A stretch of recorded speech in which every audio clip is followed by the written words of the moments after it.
Good morning and welcome to Live Without Limits. Unlock your potential, the ultimate blueprint to transform your mindset. I'm Davina Shinsky and I'm your host, and I'm so excited to have you join me today for Silencing Self-Doubt, Mastering Social Situations with Ease. You know, social anxiety and self-doubt are something many of us struggle with, including me. I remember a time when walking into a room full of people felt like stepping into a lion's den. My mind would race with thoughts like, what if I say something stupid? Or what if they judge me? Sound familiar? You're not alone. Did you know that social anxiety affects nearly 7% of the population in any given time? That's millions of people battling those same feelings. But here's the good news, it doesn't have to stay that way. Today, we're going to tackle those fears head on and learn how to silence these inner cries. And in this episode, we're diving deep into the world of self doubt and its impact on social situations. We'll start by understanding what self doubt really is and why it holds us back. Then we'll explore practical strategies to quiet those nagging thoughts that tell you that you're not enough. And finally, we'll wrap up with some actionable tips to help you navigate social situations with confidence and ease. So, why is this important? Because mastering social interactions isn't just about feeling comfortable in a crowd. It's about opening doors to new opportunities, deeper relationships, and personal growth. So if you've ever felt held back by self doubt or anxious in social settings, this episode is for you. Now, let's get started and take the first step towards becoming a confident, capable person that you're meant to be. Now, before I actually get into this, I want to talk about behavior patterns because this also influences who we are and how we see the world. And it is also built in based on the home you come from. For instance, if you come from a home that is very negative and they're constantly belittling you, then you're going to feel self doubt in any situation because you're going to hear it enough to the point that you are going to believe it. What it is that if you understand back in the 20th century, in the 1960s, as you started seeing more and more self-help modalities coming into existence, what you were seeing with psychodrama, transactional analysis, and in transactional analysis, which was established by Eric Berne, it talked about the things we hear in our heads that our peers, our parents, our teachers, if they're constantly telling you you can't do something or you're worthless, what happens is you eventually internalize that and you start saying it to yourself because it's something that you believe.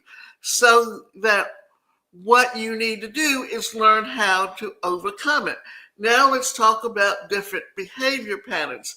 You've got the Myers-Briggs, you've also got the DISC, and you've got the colors. And they talk about behaviors. So here's the thing. You've got the D personality who believes they can control their environment. You've got the I personality which is the interpersonal skills, and that individual finds it easy to talk to strangers and they can do business in social situations. Then you've got the steadiness personality, and this person is laid back. They're a good listener. They're also a person that can be supportive to someone who is very outgoing because they need that personality to balance them out.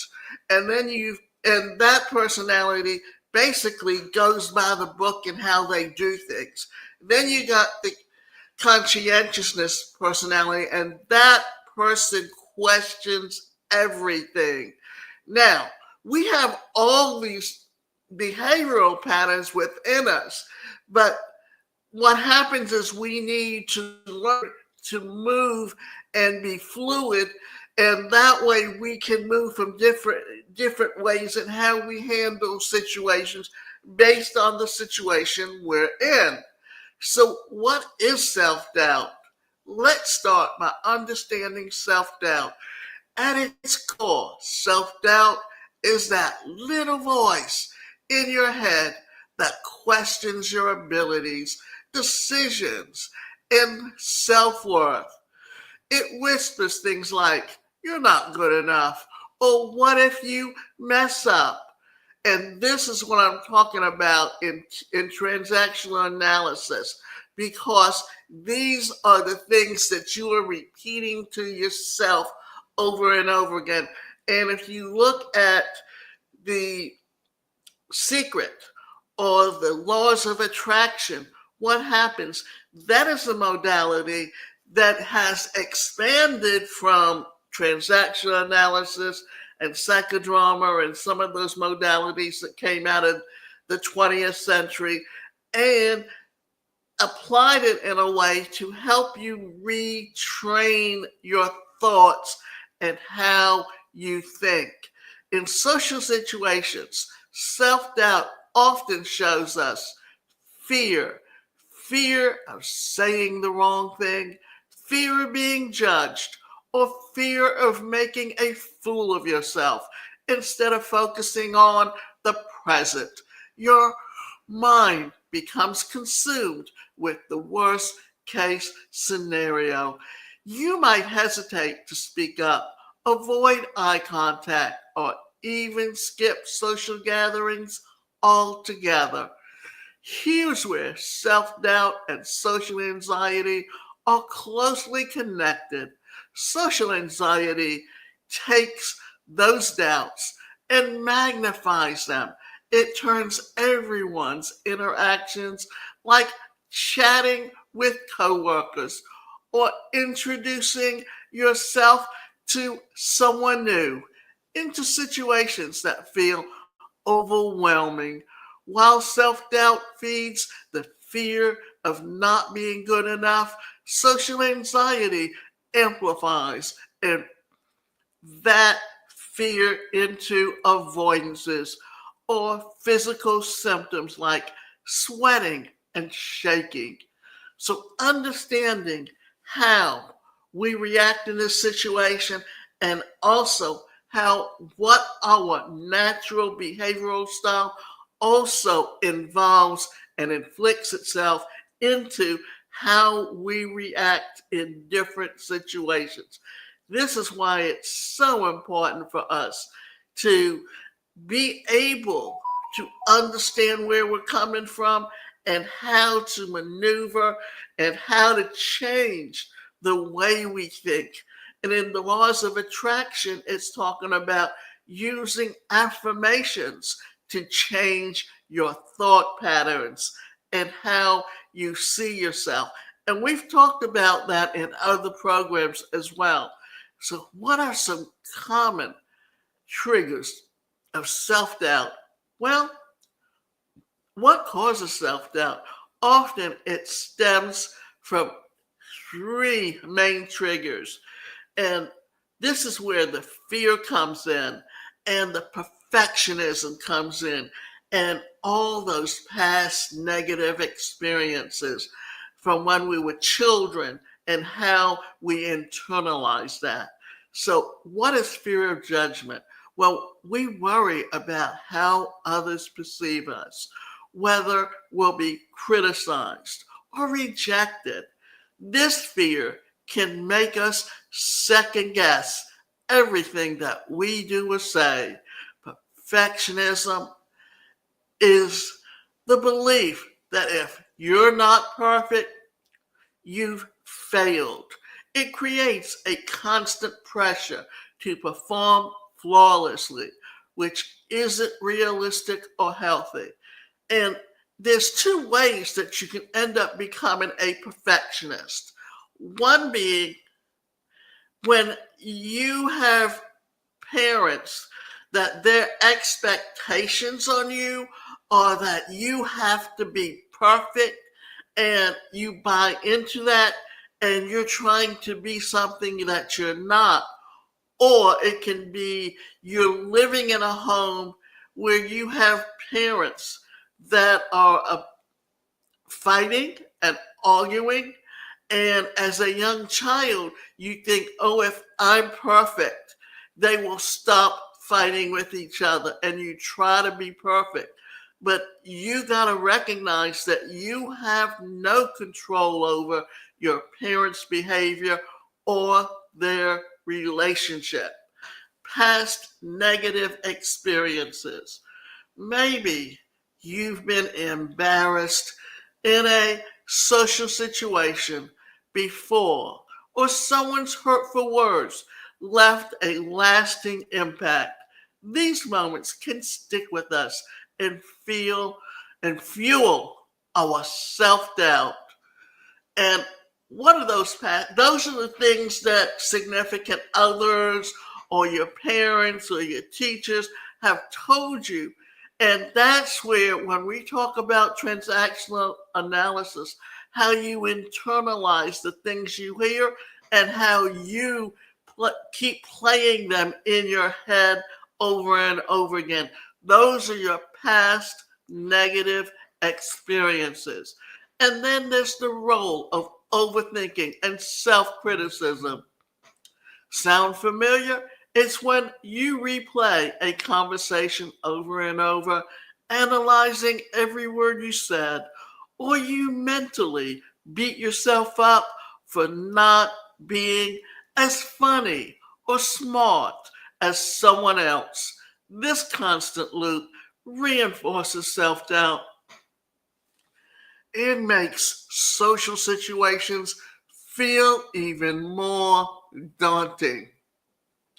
So, what are we saying when we're talking about that overthinking?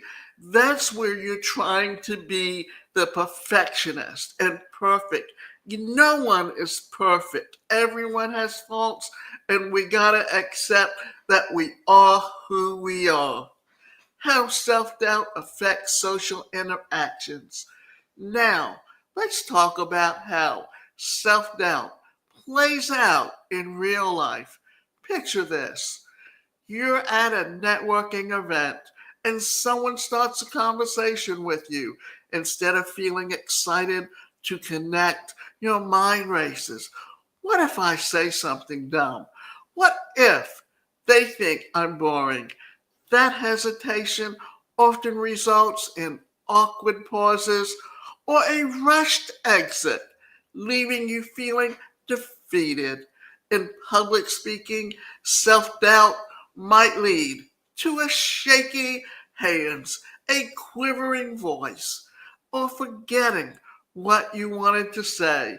The fear of being judged or making a mistake can make you dread speaking opportunities, even if they could help you grow professionally. And this is where taking Toastmasters can really help you, because in Toastmasters, you have to take 10 speeches, and with each speech, you're gaining more self-confidence. And the purpose is to help you. One of the things is when you first start speaking, it's only 3 minutes and it's about yourself so that you're getting comfortable learning to speak in front of people. And then in Toastmasters, they have a part of it where you learn to speak extemporaneously, which means they have someone that come up, he poses a question, and he will call people up from the audience to give a short presentation on that topic. The purpose being to help you learn to gain confidence in situations where you're talking to someone and you don't want to feel awkward. In public speaking, self-doubt may lead to shaky hands, a quivering voice, or forgetting what you wanted to say. The fear of being judged, making a mistake, can make you dread speaking opportunities, even if they could help you grow professionally. And in everyday conversations, self-doubt can stop you from sharing your thoughts, asking questions, or even making eye contact. The more you hold back, the more isolated and stuck you might feel. But here's the truth: most of these fears are rooted in our own perceptions, not reality. The good news is self doubt isn't permanent. By understanding it and its triggers, we can start to take back control. Now, before I go on, what I also want to do is say this, that often we don't really understand what we're doing or why eye contact is so important. But body language is part of communication, and making eye contact is very much a part of communication. And to do so, this is what happens. I remember when I was taking a class on becoming a seminar leader, one of the things that they made us do was make eye contact with the audience. And while we were doing so, the person we were making eye contact with, once they felt they had received eye contact with us, they were to raise their hand. This way, it gets us to the point where we actually have the opportunity to begin a layer of how we make eye contact. You may want to take and put yourself in front of a mirror and do that, or you may want to ask your friends to be your audience and help you improve your eye contact and making eye contact with them. So the next thing we're going to talk about is the reframe your mindset. Let's kick things off with one of the most powerful tools to combat self-doubt. Reframing your mindset. Cognitive reframing is all about identifying these negative automatic thoughts and flipping them into calm, empowering, constructive ones. For example, isolate instead of thinking, I'm going to embarrass myself during this presentation. You can reframe it as, I've prepared for this and I'm capable of sharing valuable information.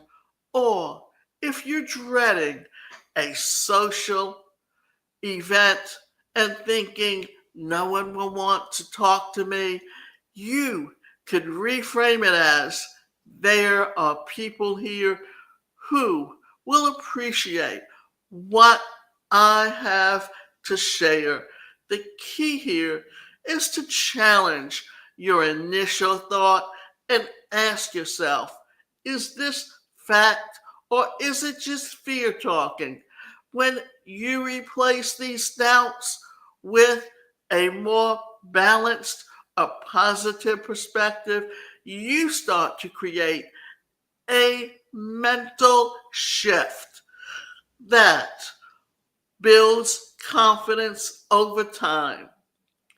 Building self confidence is an important aspect of learning how to begin to see yourself as an individual and gaining better and ways to overcome self doubt. Now, let's talk about self compassion. And this is where you learn to pat yourself on the back. Often, we are our harshest critics. But what if, instead of beating yourself up, you treated yourself the way you would treat a friend who's struggling? Self compassion means being kind and understanding to yourself, especially when things don't go perfectly. One great exercise to practice this is writing down 3 accomplishments or positive qualities about yourself every day. It could be something as simple as I listened to someone who needed support, or I tried something outside my comfort zone. Now, we've been talking about and mentioning the laws of attraction, and in the laws of attraction, they talk about journaling every day as a way to help you recognize the changes that are going on, how you see yourself. And it's important when you have self compassion that you learn to recognize it. And this is where journaling can really come in handy. Another way to practice self compassion is through positive affirmations.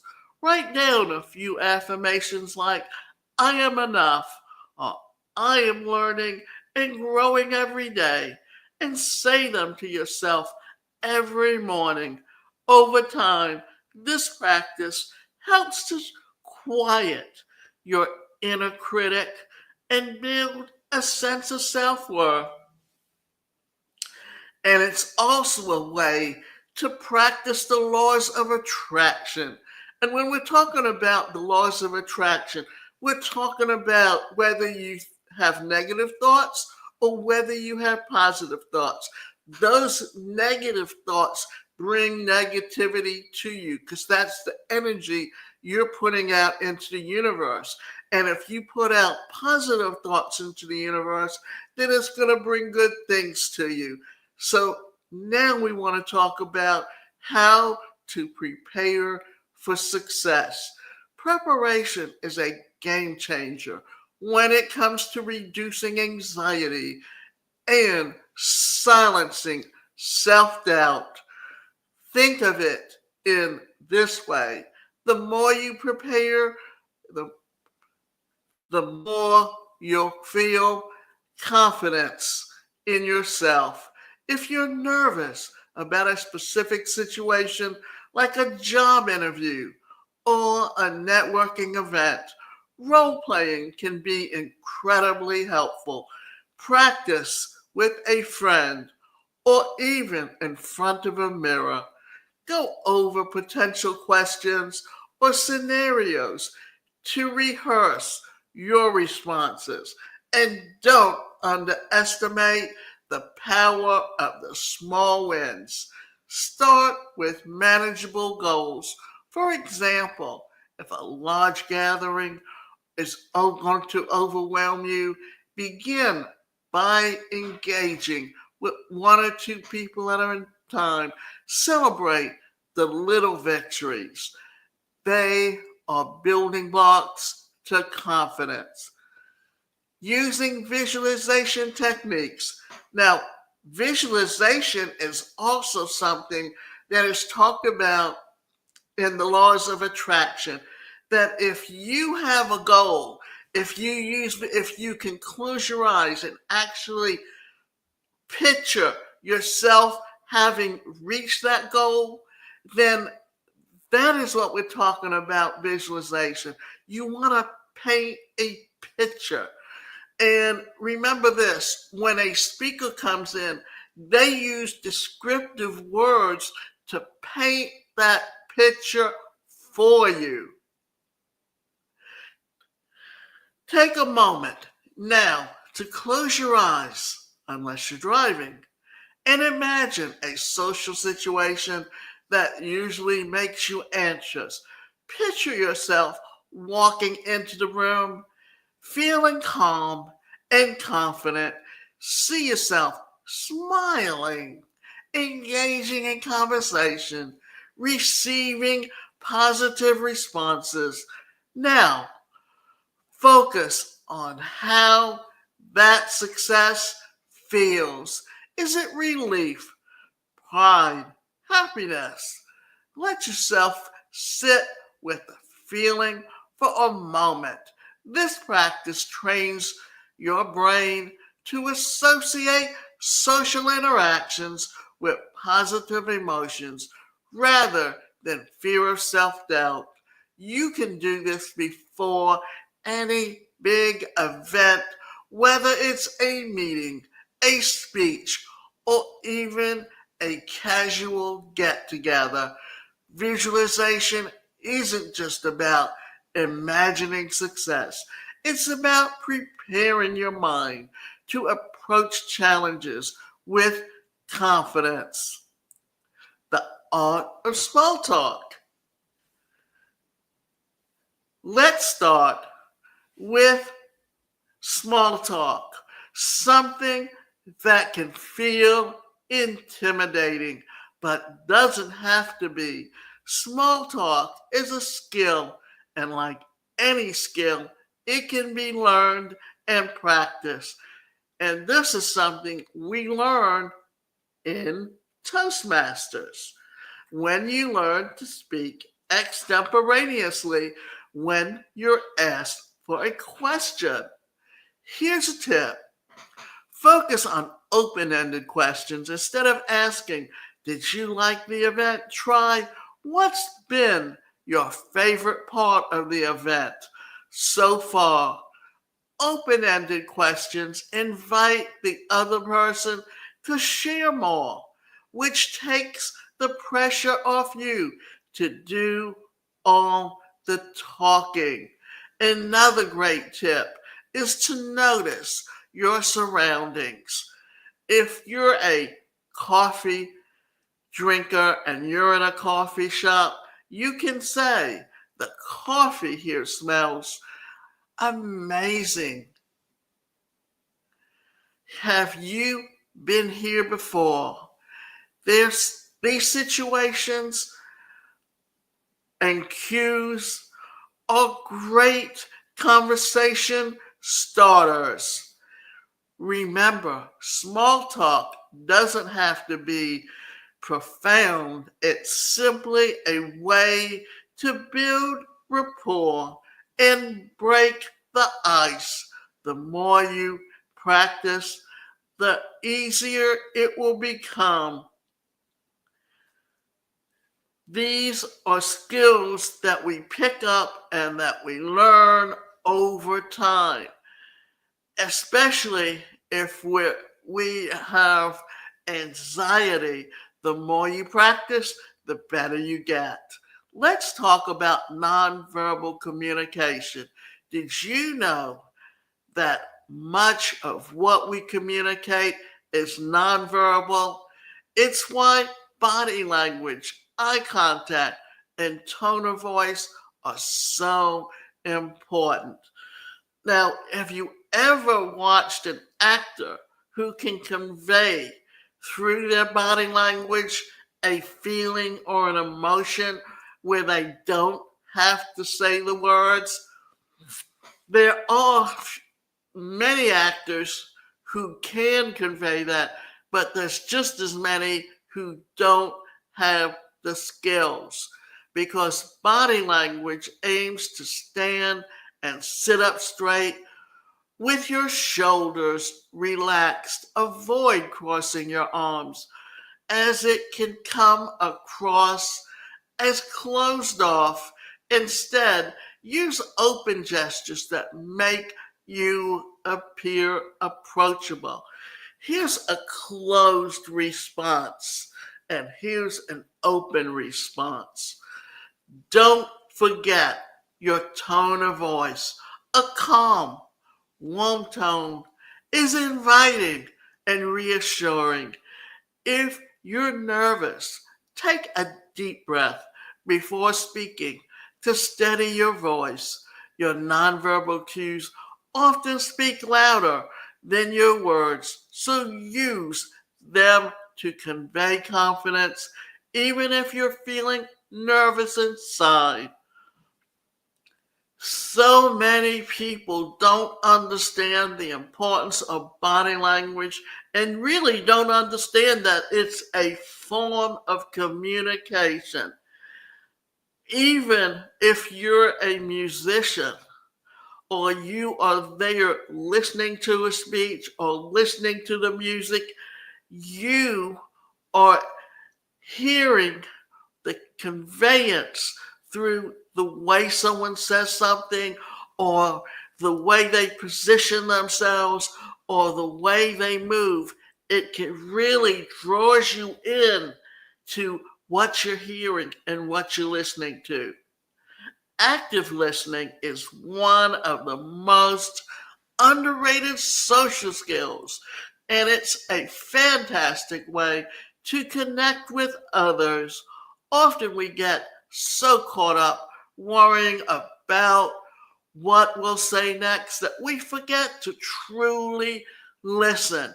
And that's another thing where body language comes in, because you can convey to someone that you're listening to them in two different ways: by the way you hold your head and the fact that when you speak, you say something to them that allows them to know that you actually heard what they said. So often we get so caught up worrying about what we'll say next that we forget to truly listen. To practice active listening, give the person your full attention, not occasionally, or use short verbal cues like, I see, or that's interesting, to show that you're engaged. Paraphrasing is another great tool. For example, if someone says, I've been super busy with work, you might respond, it sounds like you've had a lot on your plate lately. This shows that you're paying attention and value what they're sharing. The best part of active listening is that it reduces the pressure to speak before you focus, shifts from performing to understanding. It's a win-win, both for you and the other person. Handling awkward moments.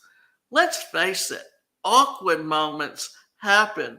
You might forget someone's name, say something that doesn't land, or experience being silent. Wow, boy, I have people calling me for stupid stuff, and I don't like when they do that. But let's get back to what we were talking about. And we're talking about, let's face it, awkward moments happen. You might forget someone's name, say something that doesn't land, or experience long silence. And guess what? That's okay.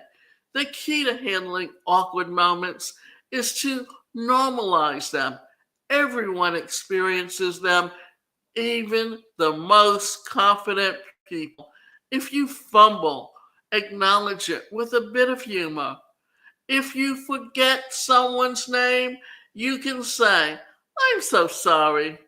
I'm terrible with names. Can you remind me?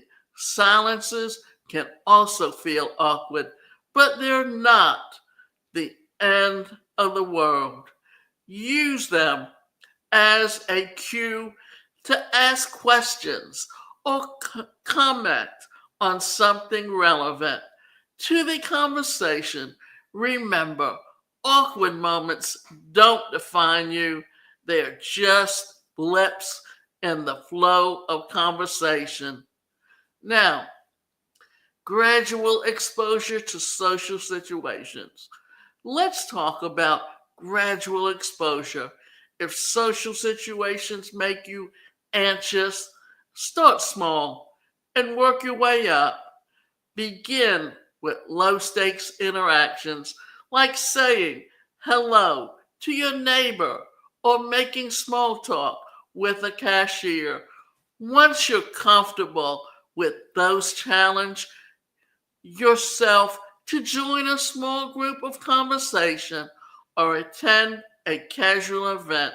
The goal is to slowly build your confidence by proving yourself that you can handle these situations. Keep track of your progress and celebrate each win, no matter how small. Over time, what once felt overwhelming will become manageable and even enjoyable. Social confidence isn't about perfection, it's about progress. Every step you take, no matter how small, brings you closer to mastering social situations with ease. Before we wrap up, let's quickly recap what we've covered today. We've started by understanding self doubt, what it is, how it shows up in social situations, and its connection to social anxiety. Then we explored practical strategies to combat self doubt, like reframing negative thoughts, practicing self compassion, preparing for success, and using visualization techniques. We talked about mastering social skills with tools like small talk, nonverbal communication, active listening, and handling awkward moments with grace. All of these strategies, when practiced consistently, can help you move from self doubt to self confidence and truly thrive on social settings. Now, it's your turn to take action. Pick just one strategy that we discussed today. Maybe it's practicing an open ended question for small talk, reframing a negative thought, or trying visualization exercises before your next social event. Start small and build from there. I'd love to hear from you about your journey. So share your progress, your struggles, or questions on social media or send me an email.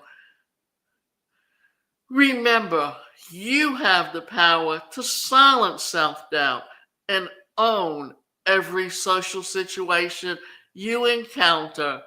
Confidence isn't something that you're born with, it's something that you build one step at a time.